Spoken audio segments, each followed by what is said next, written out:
موجود ہے، ایسا نہیں ہے کہ اللہ سے تعلق پیدا نہیں کیا جا سکتا، نہیں ایسا نہیں ہے، عرفان ہے، مگر وہ اس شکل میں نہیں ہے کہ جس شکل میں صوفیزم پایا جاتا ہے۔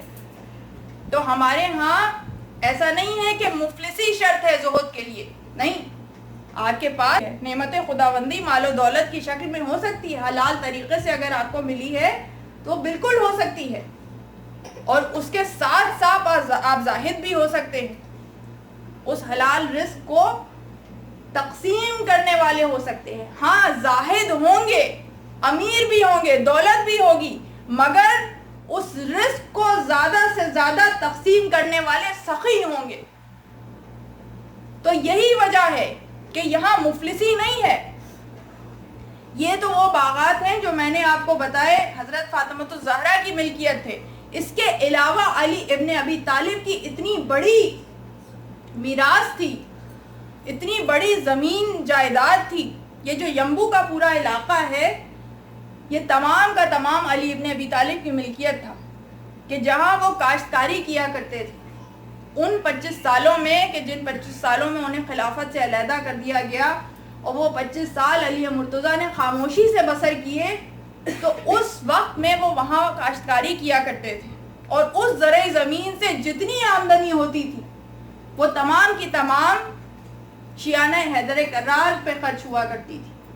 غریبوں و مفلسوں پہ خرچ ہوا کرتی تھی۔ اس در سے ہمیشہ فیض جاری رہا ہے، چاہے وہ ظاہراً اس دنیا میں موجود ہے یا چاہے وہ ظاہراً اس دنیا میں موجود نہیں ہے، ہمیشہ اس در سے ہر ایک کو فیض ملا ہے۔ اور ینبوک وہ علاقہ ہے کہ جو بعد میں آنے والے ائمہ کی بھی میراث رہا، یہ نہیں کہ حضرت علی سے چھن گیا ہو۔ جب یزید نے مدینے پہ حملہ کیا اور مدینے کو تاراج کر دیا، مدینے میں خون کی ندیاں بہائیں، وہ وقت تھا کہ جب صرف چند سو خواتین تھیں کہ جن کی عزت و ناموس محفوظ رہی، صرف چند سو، باقی تمام مدینے کی خواتین کی عزت کو تار تار کر دیا گیا یزید کے فوجیوں کے ذریعے۔ تو وہ چند سو عورتیں وہ تھیں کہ جنہیں ہمارے چوتھے امام حضرت امام زہر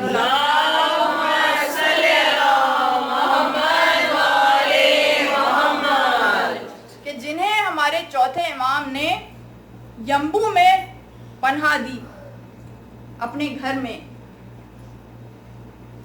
تو ان کی عزت و ناموس محفوظ رہی۔ تو یہ وہ تمام مال و متاع ہے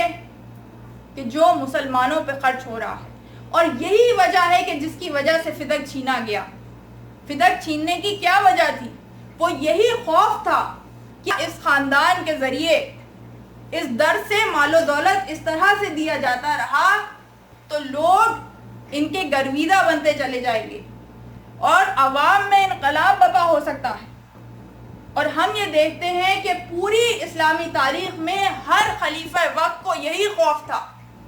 اپنے وقت کے امام سے، کہ کہیں عوام ان امام کی وجہ سے انقلاب برپا نہ کر دے، کوئی شورش برپا نہ ہو جائے۔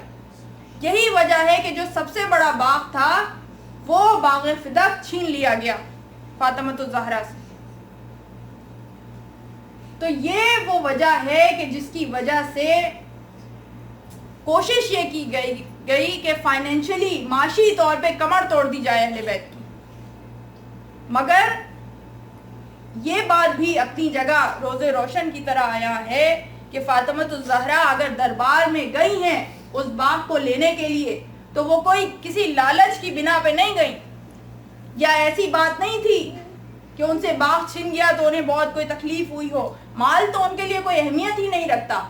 اگر فاطمۃ الزہرا دربار میں گئی ہیں تو یہ وہ سیاسی طرز عمل تھا کہ جو فاطمۃ الزہرا نے ولایت علی کو بچانے کے لیے رسول کی رحلت کے بعد اپنایا۔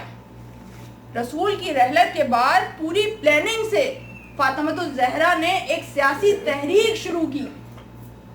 علی ابن ابی طالب کے ساتھ گھر سے نکلتی تھی چادر اوڑھ کے، انصاروں کے گھروں کے باہر جا کے دروازہ کھٹکھٹاتی تھی۔ انصار جب باہر نکل آتے تھے تو وہاں کھڑی ہو کے خطبہ دیتی تھی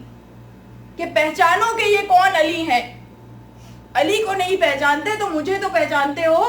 میں رسول کی بیٹی ہوں، سیدۃ النساء العالمین ہوں۔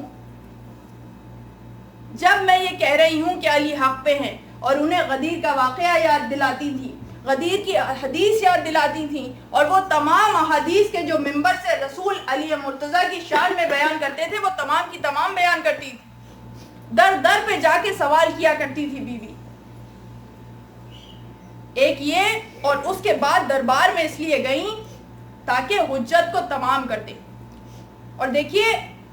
فاطمۃ الزہرا کی نگاہ بہت دور رس تھی، بہت دور رس تھی۔ وہ یہ دیکھ رہی تھی کہ آنے والے وقت میں جب تاریخ کے اوراق سے اہل بیت کا نام مٹانے کی پوری کوشش کی جائے گی تو اس وقت یہ جو فدق کا واقعہ ہے یہ وہ واقعہ ہوگا کہ جو لوگوں کے دلوں کو منقلب کر دے گا۔ آج بھی جب کوئی نو مسلم شیعہ ہوتا ہے یا دوسرے مسلک کا مسلمان شیعہ ہوتا ہے تو اس کا دل منقلب اسی فدق کے واقعے کی وجہ سے ہوتا ہے کہ وہ کون لوگ ہیں کہ جن کے دربار میں رسول کی بیٹی 9 گھنٹے کھڑی رہی، وہ بیٹی کہ جس کے بارے میں رسول نے کہا کہ ان اللہ یغضب لغضبها ویرضى لرضاها، کہ اللہ اس سے راضی ہے کہ جس سے فاطمہ راضی ہے، اور اللہ اس سے غضبناک ہے کہ جس سے فاطمہ غضبناک ہے۔ جس کے بارے میں رسول نے یہ فرمایا ہو اس بیٹی کو 9 گھنٹے دربار میں کھڑا رکھا، اور فاطمۃ الزہرا نے جب دربار کا رخ کیا تو اس دروازے سے نہیں گئی کہ جو مسجد میں کھلا کرتا تھا، باہر کے دروازے سے گئیں۔ اور تاریخ یہ لکھتی ہے کہ فاطمۃ الزہرا کی رفتار وہی تھی کہ جو رسول کی رفتار تھی، اسی چال سے چل رہی تھی کہ جیسے رسول چلا کرتے۔ تو فاطمۃ الزہرا کا باہر سے جانا یہ بتاتا ہے کہ وہ اعلان کر رہی ہیں دربار میں آ کے دیکھو کہ فدق کا مارکا ہونے جا رہا، اور وہاں آ کے 5 سوال قائم کیے، پورا مقدمہ لڑا ہے فاطمۃ الزہرا نے۔ ابھی دامن وقت میں گنجائش نہیں ہے، ہماری مجبوری یہ ہے کہ اتنی بڑی بڑی شخصیتوں کے فضائل و مسائل کو 1 گھنٹے میں محدود کیا جاتا ہے۔ یہ تو وہ شخصیتیں ہیں کہ جن کے اوپر پورا عشرہ بھی ہو تو کم ہے۔